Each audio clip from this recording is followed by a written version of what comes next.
Again subject action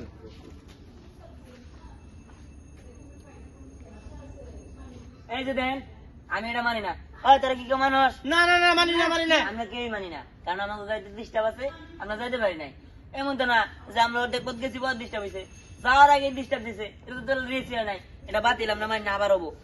হ হ এটা বাতিল করে আবার নতুন করে শুরু করুক হ কথা ঠিক আছে, কিন্তু ঘটনা হইলো গাড়ি যখন তুমি রেসে নিয়ে আসছো তখন তো অবশ্যই চেক দিয়ে নিয়ে আসছো, গাড়ি এখানে প্লেস করছো, প্লেস করার পরে যখন তুমি পিক আপ দিছো তোমার গাড়ি আইগায় নাই, এটা আসলে তোমার গাড়ির দোষ, আমার তোমার গাড়ি কমালের দোষ কি দোষ। লিগা? আমি আগে থেকে ঠিক করে নিয়েছি না, এনে নিচ্ছি, এনে আর পরে কি নিয়ে নষ্ট হলো, তার মানে গাবলা আছে, ওরাই ঠিক কিছু নাই। গাবলা গাবলার কিছু নাই, এখানে রেস হয়ে গেছে, পরিচয় তো জিতে গেছে, এটা সম্ভব না। তুমি পরবর্তী রেসের জন্য তৈরি হইও, তখন তুমি ভালো করে চেক দিয়ে নিও, কারণ তোমার চেক দেওয়া গাড়ি নষ্ট হলে তোমার দোষ, এখানে কারো হাত নাই। যেহেতু বিজয়, পরীকে বিজয় ঘোষণা করা হইলো। পরিবার